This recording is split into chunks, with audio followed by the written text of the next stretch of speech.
अस्सलाम वालेकुम students. Ninth biology chapter 6 enzyme और आज हमारा सेकंड लेक्चर है और आज का टॉपिक है कैरेक्टरिस्टिक्स ऑफ एंजाइम। बहुत अहम लेकिन आसान सा ये टॉपिक है। इसके अंदर हम ये बताएंगे कि एंजाइम के अंदर कौन कौन सी खसूसियात पाई जाती है।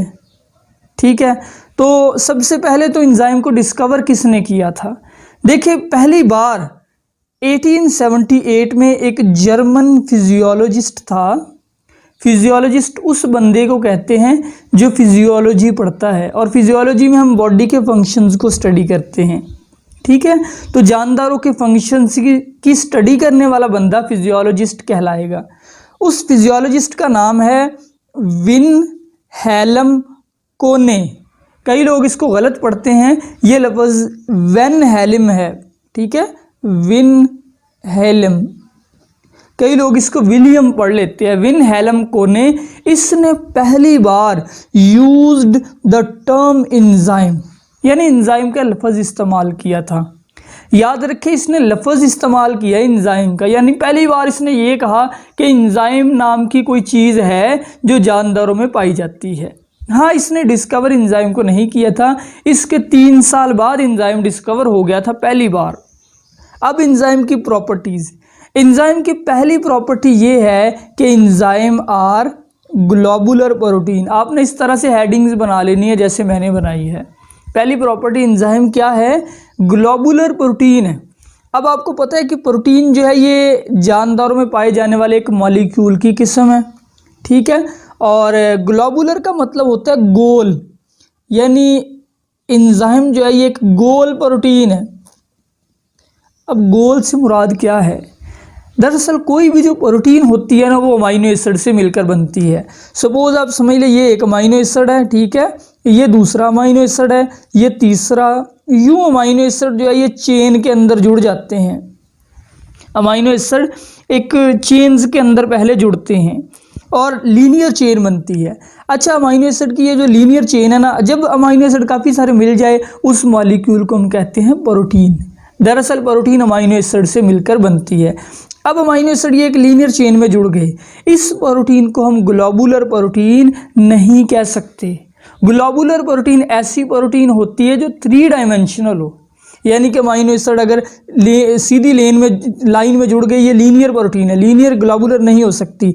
बल्कि अमाइनो एसिड यूँ फोल्ड होके यूँ बनाए, यूं अब चेन बनी है एक, ये फिर से यूं नीचे की तरफ आए, यूं एक कॉम्प्लेक्स से पैटर्न के अंदर अमाइनो एसिड जुड़ जाए, यानी एक ऐसी शेप बन गई, ये ग्लोबुलर प्रोटीन है। ठीक है, अब ये एंजाइम है। यू या गोल, पूरी गोल शक्ल भी हो सकती है। कहने का ये मतलब है कि एंजाइम 3 डायमेंशनल प्रोटीन है। इनकी लंबाई भी होती है, चौड़ाई भी होती है और ऊंचाई भी होती है। जबकि जो लीनियर प्रोटीन होती है वो सीधी सीधी होती है, उनकी लंबाई चौड़ाई नहीं होती, सिर्फ लंबाई होती है, चौड़ाई मोटाई इतनी नहीं होती। दूसरी बात, एंजाइम का दूसरा characteristics increase rate of reaction. आपको पता है कि एंजाइम का हमने पीछे फंक्शन पढ़ा, ये है ही एंजाइम का फंक्शन ये कि इन्होंने रिएक्शन की रफ्तार को तेज़ करना है। खुद रिएक्शन में हिस्सा नहीं लेना, सिर्फ रफ्तार को बढ़ाना है। मसलन हमारे अंदर एक मॉलिक्यूल है, उसका नाम है ए। इंसान के बॉडी में एंजाइम ने उसको क्या, किस में तब्दील कर देना है? उस मॉलिक्यूल को बी मॉलिक्यूल में। अब आपको पता है कि ये ए जो है ये सबस्ट्रेट है, ये बी प्रोडक्ट है, तो एंजाइम यहाँ पर मौजूद हो गए। एंजाइम क्या करेंगे? एंजाइम तेज़ी से ए को बी में कन्वर्ट करी जाएंगे और ख़ुद यूज़ नहीं होंगे। एंजाइम का हिसाब एक मशीन की तरह है। कोई भी मशीन आप समझ ले, वॉशिंग मशीन समझ ले, कपड़े उसके अंदर डाले, साफ़ हो गए, निकाल लिए, कपड़े डाले, 2 हो गए, निकाल लिए। तो एंजाइम यही काम करते हैं, रिएक्शन को, सबस्ट्रेट को प्रोडक्ट में तब्दील किया, दोबारा से फिर एंजाइम फ्री है। तो एंजाइम, इसलिए हम कह सकते हैं कि एंजाइम नेवर फिनिश, एंजाइम कभी भी ख़त्म नहीं होते, क्योंकि ये रीयूज्ड होते हैं। एंजाइम बार बार इस्तेमाल होते हैं और एक बात यह कि एंजाइम मिलियंस टाइम रिएक्शन की रफ्तार को बढ़ा देते हैं। यानी अगर एंजाइम ना हो तो रिएक्शन लाखों गुना स्लो होगा और कोई भी जानदार फिर ज़िंदा नहीं रह सकता इतने स्लो रिएक्शंस के साथ। अगला कैरेक्टरिस्टिक्स एंजाइम का ये है कि they are very very specific. Specific का मतलब होता है मखसूस। एंजाइम बड़े मखसूस होते हैं जी। हर रिएक्शन के लिए एक अलग एंजाइम होगा। हमारे जिस्म के अंदर अगर 10,000 किस्मों के रिएक्शन हो रहे हैं तो उनके लिए एंजाइम की किस्में भी 10,000 ही होंगी। मिसाल देता हूँ कि लिपिड को जो तोड़ने वाला एंजाइम है, जो एंजाइम लिपिड को तोड़ता है उसका नाम होता है लाइपेज। वो लिपिड को तोड़ देता है इसके फैटी एसिड के अंदर। तो ये जो लाइपेज है ये सिर्फ लिपिड को तोड़ेगा, ये प्रोटीन को नहीं तोड़ सकता। इसी तरह ये लाइपेज जो है ये कार्बोहाइड्रेट को नहीं तोड़ सकता, ये ग्लूकोज को नहीं तोड़ सकता। किस पे एक्ट करेगा? सिर्फ लिपिड पे। तो एंजाइम बहुत स्पेसिफिक होते हैं। हर एंजाइम का एक ख़ास सबस्ट्रेट होता है। आपको पता है ये चीज़ सबस्ट्रेट है जो रिएक्शन से पहले है, वो एंजाइम सिर्फ उसी के ऊपर काम करता है, किसी दूसरे पे नहीं करता। अगला पॉइंट जो है ये बड़ा अहम है, एक्टिव साइट। ये डेफिनेशन भी है। एक्टिव साइट की डेफिनेशन ये होगी, small portion of enzyme which is involved in catalysis.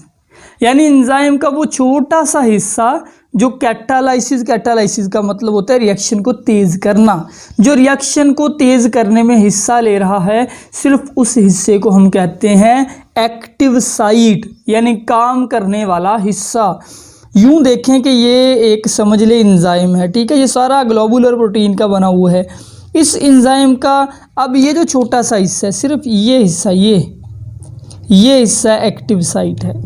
क्योंकि जिस भी मॉलिक्यूल को एंजाइम ने कन्वर्ट करना है, यानी जो भी इसका सबस्ट्रेट है, सबस्ट्रेट हमेशा यहाँ आके जुड़ेगा और फिर ये एंजाइम उस सबस्ट्रेट को बदल देगा प्रोडक्ट में। तो सारे का सारा ये जो एंजाइम का यानी ये जो बाकी हिस्सा है ये रिएक्शन में हिस्सा नहीं लेता, सिर्फ ये हिस्सा जो है ये थोड़ा सा हिस्सा है लेता है हिस्सा, इसको कहते हैं एक्टिव साइट। नेक्स्ट पॉइंट है रेगुलेटेड बाय इनहिबिटर और एक्टिवेटर। यानी एंजाइम रेगुलेट का मतलब होता है उसको बाकायदा करना, उसको मैनेज करना। यानी एंजाइम की स्पीड को हम मैनेज कर सकते हैं दो चीज़ों से। इनहिबिटर का मतलब होता है सुस्त करने वाले, और एक्टिवेटर मीन तेज करने वाले। यानी एंजाइम को तेज भी किया जा सकता है, स्लो भी किया जा सकता है। बिल्कुल ऐसे ही जैसे पंखे के पीछे बटन होता है, उस बटन को आप कर दे, डाउन कर दे तो पंखा स्लो हो जाएगा, उसको अप कर दे पंखा तेज़ हो जाएगा। तो ऐसे ही समझ ले एंजाइम के काम करने की रफ्तार को बढ़ाया भी जा सकता है। बढ़ाने के लिए जो चीज़ यूज़ होगी वो होगी एक्टिवेटर, और जो चीज़ कम करने के लिए यूज़ होगी वो होगी इनहिबिटर। तो इनहिबिटर और एक्टिवेटर की मदद से एंजाइम को क्या किया जाता है, उसकी स्पीड को रेगुलेट यानी कि जिस्म की ज़रूरत के मुताबिक बनाया जाता है। नेक्स्ट कैरेक्टरिस्टिक्स है बहुत अहम, very important short question, cofactor. Cofactor क्या होता है? पहले इसकी definition, non protein part of enzyme is known as cofactor. अब मैंने आपको बताया है पीछे के एंजाइम प्रोटीन के बने हुए होते हैं, तो एंजाइम का जो हिस्सा प्रोटीन का बना हुआ नहीं है, यानी एंजाइम का वो हिस्सा जो प्रोटीन का बना हुआ नहीं है, उसको कोफैक्टर कहते हैं। याद रखें, नॉर्मली एंजाइम पूरे का पूरा प्रोटीन का बना हुआ होता है, लेकिन कभी कभार एंजाइम को एक प्रोटीन के अलावा एक नॉन प्रोटीन हिस्सा भी चाहिए होता है प्रॉपरली काम करने के लिए। तो अब जो नॉन प्रोटीन हिस्सा है वो कोफैक्टर कहलाएगा। को का मतलब होता है इजाफी, यानी ये एक इजाफी हिस्सा है। सपोज आप समझ ले दिस इज एन एंजाइम, तो ये जो ब्लैक हिस्सा आपको नज़र आ रहा है ये सारे का सारा प्रोटीन का बना हुआ है। अब यहाँ से थोड़ा सा मैं हिस्सा बना देता हूँ ये रेड सा। अब ये जो थोड़ा सा हिस्सा रेड सा आ गया है ये नॉन प्रोटीन है, और ये क्या कहलाएगा, दिस इज कोफैक्टर। अब कोफैक्टर होगा तो तब सबस्ट्रेट आके जुड़ सकेगा, कोफैक्टर नहीं होगा तो सबस्ट्रेट नहीं जुड़ पाएगा। कोफैक्टर की दो किस्में होती हैं। कोफैक्टर या तो ऑर्गेनिक हो सकता है या इनऑर्गेनिक। ऑर्गेनिक का मतलब होता है जिस कोफैक्टर के अंदर कार्बन हाइड्रोजन मौजूद हो। तो ऑर्गेनिक कोफैक्टर की एग्जाम्पल है फ्लेविन और हीम। ये दोनों एक्चुअली मॉलिक्यूल्स के नाम है, आपने इनको रट्टा ही मारना है। और इनऑर्गेनिक कोफैक्टर से मुराद होते हैं मेटल आइंस, जैसे कि कैल्शियम Ca2+, ये मेटल का आइन है, ठीक है। इसी तरह से जिंक 2+, Zn2+, ये मेटल है, यानी जिंक एक मेटल है। सोडियम आपको पता है मेटल है, सोडियम Na+, ये जो मेटल आइन है जब ये कोफैक्टर के तौर पे काम करेंगे तो ये इनऑर्गेनिक होंगे। Very important again short question कि कोफैक्टर जो ऑर्गेनिक है उसकी दो किस्में हैं, प्रोस्थेटिक ग्रुप और कोएंजाइम, इन दोनों में फ़र्क करें। पहले हम देखते हैं प्रोस्थेटिक ग्रुप क्या होता है। इफ़ ऑर्गेनिक कोफैक्टर, क्योंकि ये ऑर्गेनिक की ही एक किस्म है, is tightly bind with enzyme, अगर ऑर्गेनिक कोफैक्टर बड़ी ही मजबूती के साथ एंजाइम से जुड़ जाए, यानी ये एंजाइम है तो इस एंजाइम के साथ जो ऑर्गेनिक कोफैक्टर है वो पक्का पक्का यहाँ पे जुड़ गया, अलग हो ही नहीं सकता, तो इस कोफैक्टर को हम कहेंगे प्रोस्थेटिक ग्रुप, अगर ये ऑर्गेनिक है। दूसरी तरफ अगर किसी एंजाइम के साथ ये एंजाइम है, एक कोफैक्टर जो है वो कभी जुड़ जाता है और ज़रूरत पड़ने पे वो अलग भी हो सकता है, जुड़ भी सकता है, तो इस कोफैक्टर को हम कहेंगे, अगर ये ऑर्गेनिक है, ये कोएंजाइम है।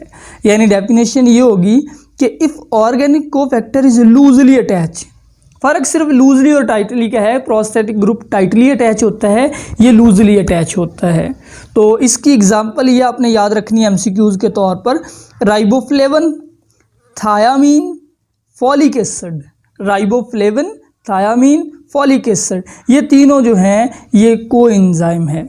आखिरी जो हमारा करैक्टर है एंजाइम का वो है मेटाबॉलिक पाथवे।